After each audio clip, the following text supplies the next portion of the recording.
시편 1편 제가 생각해 보니까 제가 이제 사역을 하면서 시편을 가지고 설교한 적이 딱 한 번이더라고요. 한 번. 저희 진흥교회에서 사역할 때 그 기관별 찬양대회 할 때 오후 예배 설교 순서가 저였던 거예요. 네, 이제 그때 송환 목사님이셨던 것 같아요. 송환 목사님이 목사님 저는 그때 강도사였는데 강도사님 15분 컷입니다. 이러시는 거예요. 15분은 절대 넘어가면 안 됩니다. 아, 알겠습니다. 그리고 제가 14분 30초에 딱 끝냈던 그 설교가 제가 했던 시편 설교의 마지막이었습니다. 그만큼 왜인지는 모르겠는데 시가서를 잘 안 고르게 되더라고요. 본문으로. 그래서 사실 걱정이 좀 많았어요. 그리고 제가 시 자체를 원래 잘 안 읽어요. 그래서 시를 해석하는 것이 과연 가능할까? 그렇지만 이제 그 시편 강해를 준비하면서 시편이 우리 신앙생활에 아주 필수적이고 굉장히 직관적인 고백들로 이루어진 이제 노래들이라는 것을 이제 발견하고 제 스스로 굉장히 발전할 수 있는 기회가 될 수 있겠다 싶더라고요. 여러분, 시편은 총 150편까지 있지만 5권으로 이루어졌습니다. 그런데 그게 몇 초부터 이게 중요한 것이 아니라 사실은 어떤 의도에 따라서 그 편집자가 1권, 2권, 3권, 4권, 5권을 나눠 놓은 거예요. 시대도 조금씩 다르고 그리고 그 안에 들어가 있는 내용도 조금 다릅니다. 근데 우리가 주목해 볼 만한 점이 무엇이냐면 1권부터 5권까지 이제 1편부터 150편까지 지나갈수록 찬양의 그런 어떤 그 시편의 뉘앙스가 굉장히 달라져요. 그래서 처음에는 하나님께 어떤 것을 요구하고 원하는 어떤 탄원시가 많이 있어요. 처음에는. 그러다가 이제 150편으로 쭉 갈수록 점점 더 하나님 그 자체를 찬양하는 것 위주로 시편이 변화가 되어야 됩니다.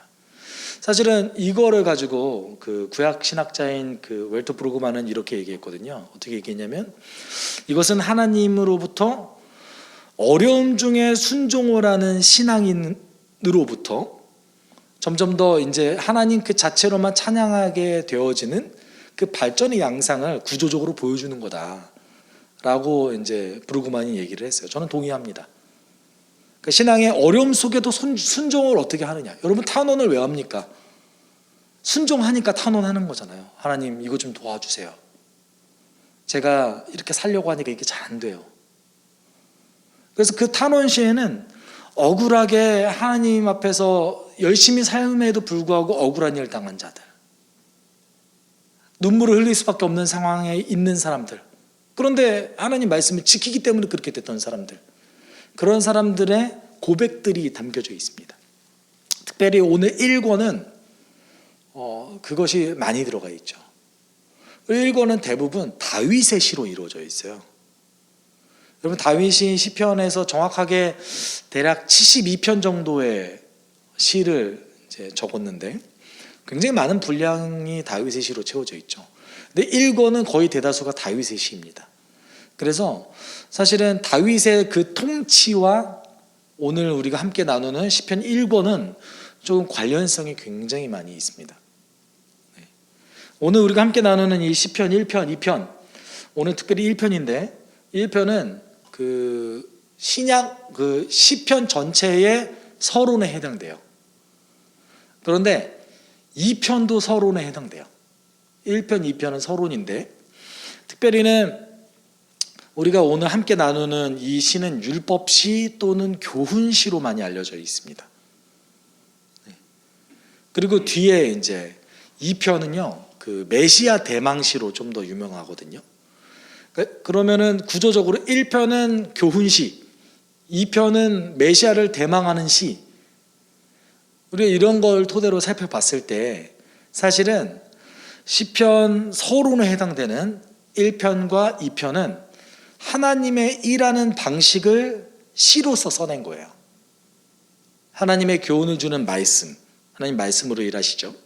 그 다음에 특별히는 하나님이 유일한 아들이신 메시아를 보내셔서 우리 가운데 구원을 이루셨죠. 그 일하는 방식을 1편과 2편에서 서론적 형식으로 먼저 제공하는 것입니다. 그리고 그 이후에 하나님 어떻게 일하셨는지 노래하고 하나님 어떤 분이신지 노래하고 한 것이 바로 시편인 것이죠. 그래서 우리 시편을 가지고 많은 찬양이 있죠. 여러분이 아는 적어도 두세 곡 이상은, 두세 곡도 훨씬 많죠. 네, 시편으로 만들어졌습니다. 오늘 본문은 아까 말씀드렸듯이 교훈시입니다. 교훈시. 근데 이 그 두 가지의 길이 제시됐어요. 하나는 의인의 길, 하나는 악인의 길. 그런데 이 의인의 길과 악인의 길이 그 길을 가는 사람의 성품에 의해서 좌우지되는, 길이 미리 정해진 것이 아니라 길을 가는 사람이 중요한 것이죠. 1절에 이렇게 얘기하고 있습니다. 복 있는 사람은 악인의 꾀를 따르지 아니하며 죄인의 길에 서지 아니하며 오만한 자의 자리에 앉지 아니하며 라고 얘기하고 있습니다. 우리가 사실 이제 번역상에 조금 아쉬움이 있는데요. 히브리어는 그 명사에 숫자를 알 수 있는 그 형식으로 되어져 있어요. 그래서 어떤 명사마다 이게 단순지, 쌍순지, 복순지를 알 수 있습니다. 단수면 1명, 쌍수면 2명, 복수면 몇 명 이상일까요? 3명 이상이 복수인 거죠. 여기서 복 있는 사람은 단수입니다. 1명. 그런데 죄인, 악인, 오만한 자 모두 다 복수예요. 3명 이상. 지금 한 명의 의로운 자와 그 다음에 아주 불특정 다수의 의롭지 않은 자들에 대한 대립을 얘기하고 있는 겁니다.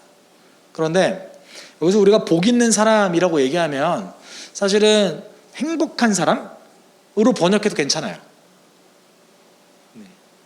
저는 현대적 관점에서는 사실 행복한 사람이 조금 더 좋은 번역인 것 같아요. 사실 이제 그렇지만 저희 기독교적으로는 복이 조금 더 익숙하잖아요. 그래서 저도 복 있는 자라고 계속 얘기할게요.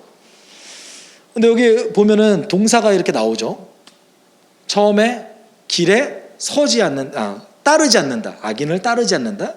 그 다음에 서지 않는다. 그 다음에 앉지 않는다. 모두 다 어떤 동작을 나타내죠. 그렇죠? 이거는 사실 여러분 시가 굉장히 함축적으로 어떤 것을 표현하는 거 아닙니까? 사실은 그 악인들, 죄인들, 오만한 자의 그 행동의 퇴행을 이렇게 서서히 얘기하고 있는 거나 마찬가지예요.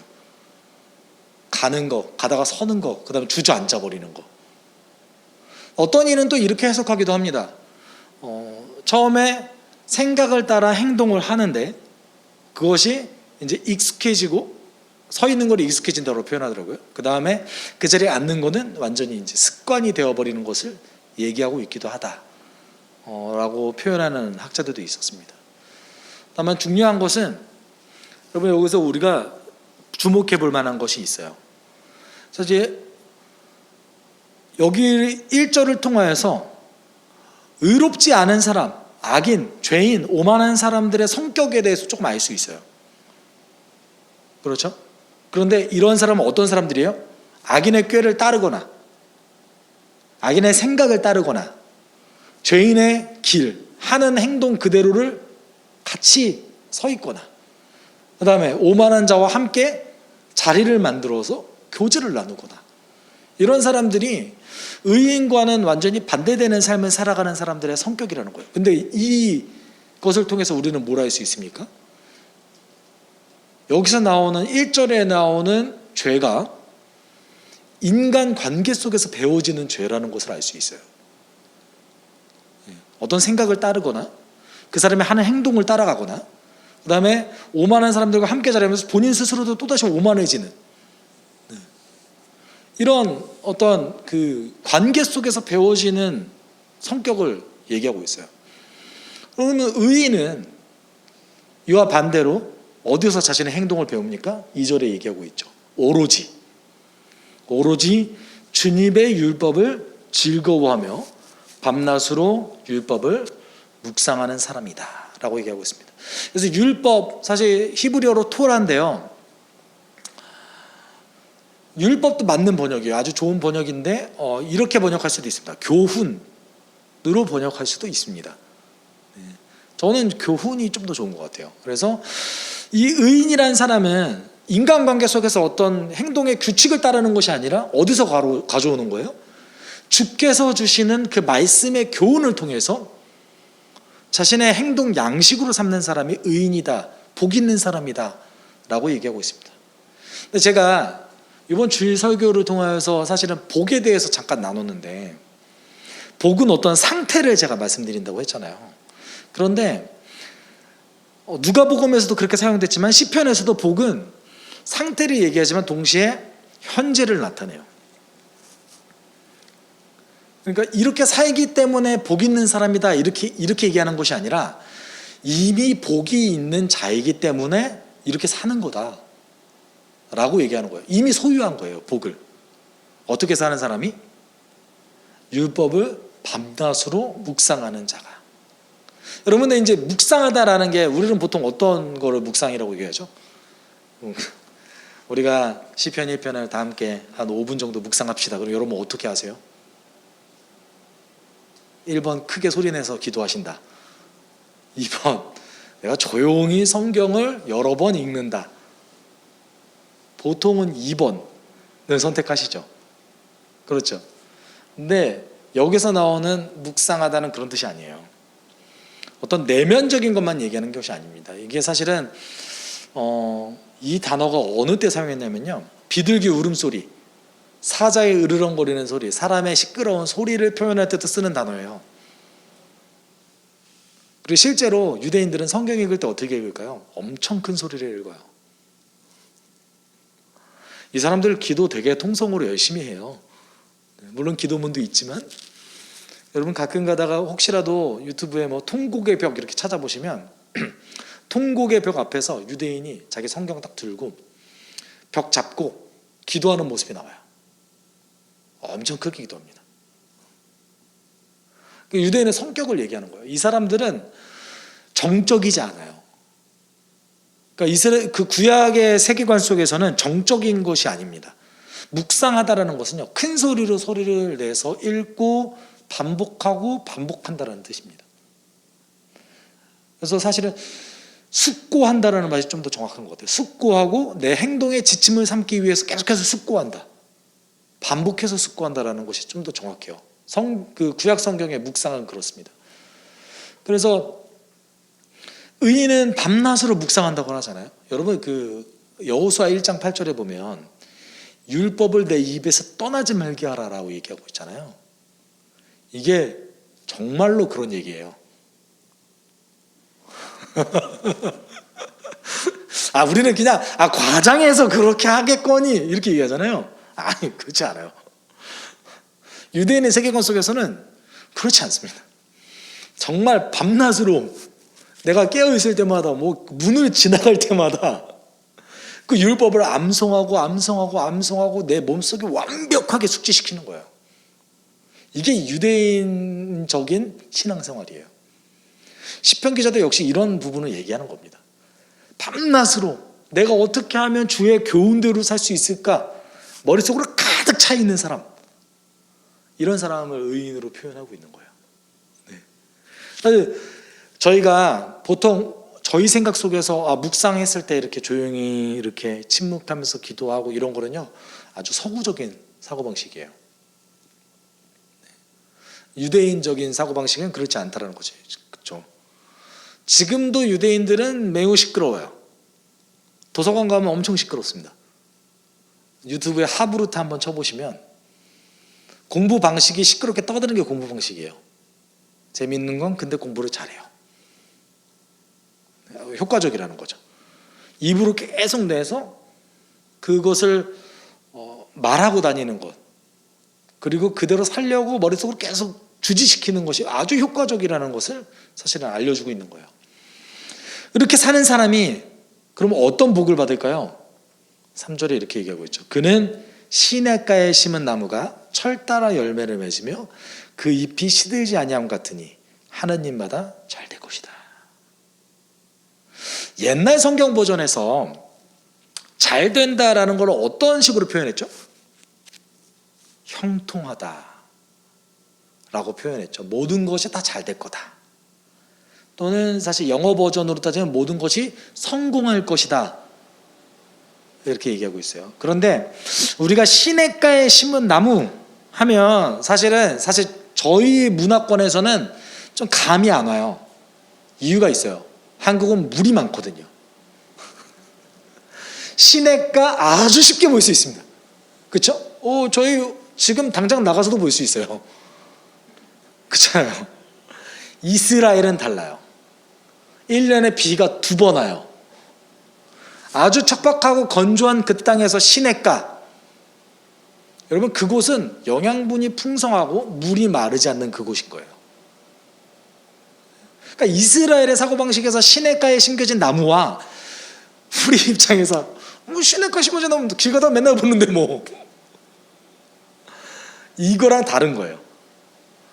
어쩌다 가끔가다 시냇가다, 나무도 있네, 이런 사고방식과 날마다 우리가 보는 시냇가는 다른 거죠. 여러분 생각해보면 요단강이요, 여러분 저 하천만해요. 옛날에는 물이 많았었나? 요단강 저만한 걸 건너고 이런 생각을 할 때가 있어요, 사실은. 네. 물론 요단강도 깊은 데도 있고 이렇게 하지만 안 커요. 저만해요, 다. 네.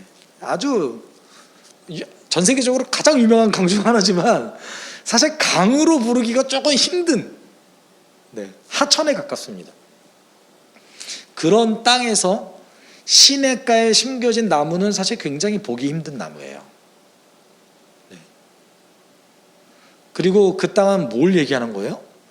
이제 물이 항상 풍부한 곳, 영양가가 항상 풍부한 그곳에 심겨진 나무와 같다라는 것이죠. 그런데 우리가 주목해 볼 것은 누군가가 그 시냇가에 심은 나무라는 거예요. 본인이 직접 시냇가에 간 게 아니에요. 계속해서 여러분 주목해서 보셔야 될 것은 의인의 행동 양식은 본인이 주체가 아니에요. 3절도 마찬가지입니다. 뭐라고 얘기합니까? 시냇가에 심겨진 나무. 영어로는 수동태를 쓰거든요. 사실 저는 이런 거 좀 한글 번역해서 살려줬으면 좋겠는데, 심겨진 나무인 거예요. 묘목으로 심겨졌던, 씨앗이 뿌려졌던, 누군가가 의도적으로 시냇가에 옮겨와서 심겨진 나무, 그게 의인인 겁니다. 여러분 잎이 시들지 않는다 이런 것은 항상 잎이 파랗다 이것이 아니라 그 이스라엘의 척박한 그 가뭄에 영향을 받지 않는다는 뜻이에요. 우리가 주목해 볼 것은 사실은 요거죠. 저희가 요거에 관심 많잖아요. 잘 될 것이다. 여기서 얘기하는 잘 될 것이다, 사실 문자적으로 그대로 하면 모든 것이 성공할 것이다라는 뜻입니다. 그런데 이 단어는요, 절대 어떤 결과적인 성공을 얘기하는 단어가 아니에요. 어떤 뜻이냐면 하나님과의 동행을 얘기하는 단어입니다. 성경 전체에 그것을 얘기하고 있는데 가장 잘 보여주고 있는 것이 창세기 39장이에요. 여러분 창세기 39장 3절에 보면 요셉에 대해서 얘기를 하고 있는데, 그 주인은 주님께서 요셉과 함께 계셔서 요셉이 하는 일마다 잘 되도록 주님께서 돌보신다는 것을 알았다. 여러분 옛날 성경 버전에서는 뭐라고 얘기하죠? 형통. 요셉이 형통하더라. 잘 됐대요. 그렇죠? 그래서 주님 여기서 항상 붙어 있는 게 뭡니까? 주님께서 돌보신다는 것. 그리고 이제 이 한 장에 한 번 더 형통에 대해서 얘기하는데, 쭉 얘기해서 이제 중간 이후에 주님께서 요셉을 돌보셔서 그가 하는 일은 무엇이나 다 잘되게 해주셨기 때문이다. 여기도 사실은 옛날 성경 버전에서는 형통이라는 단어를 썼습니다.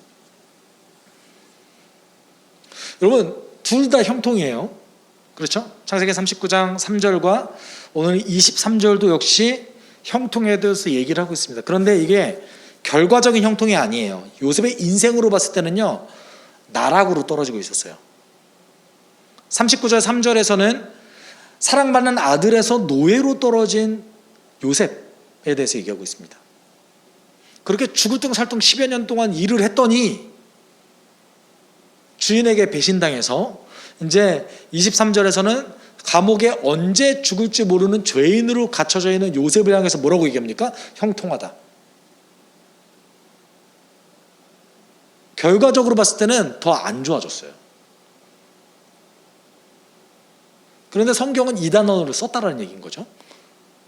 힌트가 있습니다. 뭐예요? 주님께서 함께 하신다. 이게 잘 된다는 뜻이에요.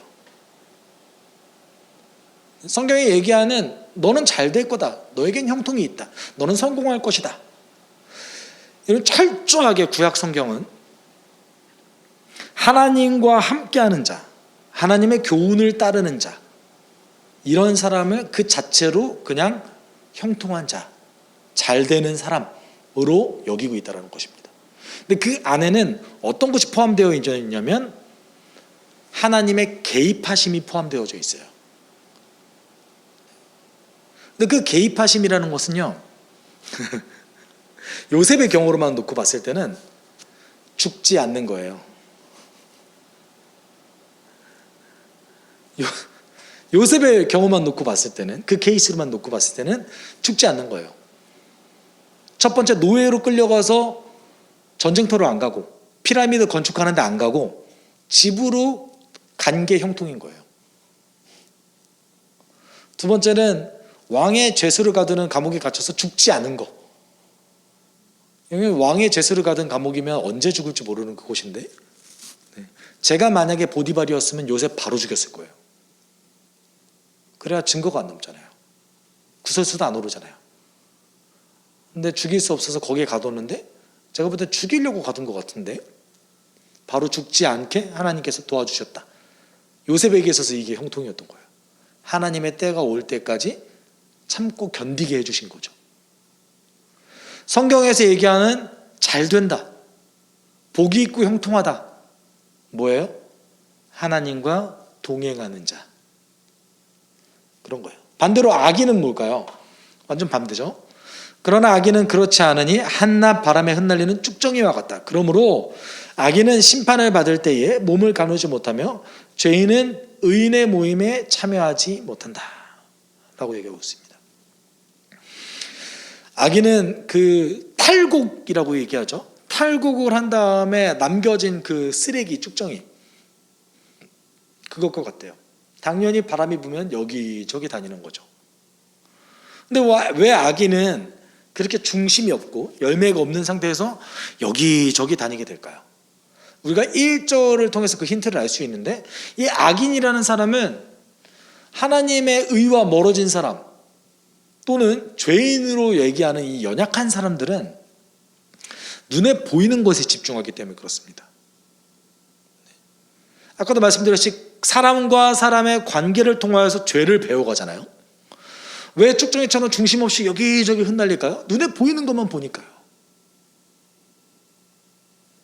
여러분, 히브리서 11장 1절에 뭐라고 얘기합니까? 믿음은 바라는 것의 실상이고 보지 못하는 것의 증거다라고 얘기하고 있습니다. 우리가 지금 이 악인이라는 사람은 계속해서 흩날릴 수밖에 없는 거죠. 눈에 보이는 대로 따라가니까요. 그런 사람은 결국 어떻게 돼요? 중심이 없고 뿌리가 없어서 심판을 받을 때에 몸을 가누지 못하는 거예요. 그래서 죄인은 의인의 모임에 결국은 참여하지 못한다 라고 얘기하고 있습니다. 그러면서 결론적으로 이렇게 얘기하죠. 그렇다, 의인의 길은 주님께서 인정하지만, 여기서 인정하지만이 더 정확한 번역은 보호하지만입니다. 주님께서 보호하지만 악인의 길은 망할 것이다. 중요한 사실은 사실 오늘 한글 본문에 등장하진 않는데, 여기서 나오는 의인의 길은요, 주어로 쓰여지지 않았어요. 무슨 얘기냐면, 의인의 삶의, 아까도 말씀드렸듯이 의인의 삶의 주체, 행동을 할 때 내가 스스로 행동하냐, 이게 아니라는 거예요. 주님께서 그 의인의 길을 보호하신다. 그런데 반대로 악인의 길은 그거 자체로 주어로 쓰여졌어요. 악인들은 그 스스로가 자신의 길을 선택해서 보이는 대로 행동하는 자가 악인인 것이죠. 오늘 이 그 시편 1편을 통하여서 시편 기자가 하고 싶은 말이 이건 거예요. 우리의 삶의 행동의 양식이 무엇이 되어져야 하는가? 우리가 눈에 보이는 대로 행동하는 것인가? 아니면 주님께서 우리에게 알려주시는 그 삶의 양식대로 살아가는 것인가? 이것을 통하여서 의인의 길과 악인의 길이 결정되어진다라는 것이죠. 이것이 갈림길인 겁니다. 우리에게 유혹이 있죠. 눈에 보이는 거 막 따라가고 싶어요. 그런데 주님께서 언제나 얘기하시죠. 중심을 지켜서 무엇보다 너희 마음을 지켜라. 생명의 근원이 이에서 남이니라라고 얘기하시잖아요. 오늘 이렇게 얘기하고 계신 겁니다. 이거는 그렇기 때문에 우리가 기도해야 될 것은 우리가 눈에 보이는 것에 현혹되지 않게 주님 도와주십시오라고 기도해야 되는 겁니다. 우리가 눈에 보이는 것만 보는 것이 아니라 하나님이 정말 나에게 어떤 교훈을 오늘 주시는가, 나에게 주신 그 교훈을 가지고 오늘 삶의 양식으로 내가 살아가는가, 이것이 중요하다는 것이죠. 여러분, 우리가 이것을 위해서 기도했으면 좋겠습니다. 눈에 보이는 것은 우리를 계속해서 유혹하죠. 이렇게 살아라, 저렇게 살아라. 너 그렇게 보면은 진짜 바보 같은 짓 하는 거야. 그런데 하나님께서 어떻게 얘기하십니까? 나와 동행하는 것, 나의 교훈대로 사는 것, 이게 참 지혜야 라고 말씀하십니다. 오늘 우리가 그런 인생 살기 위해서, 그런 선택을 날마다 하기 위해서 여러분 함께 기도했으면 좋겠습니다.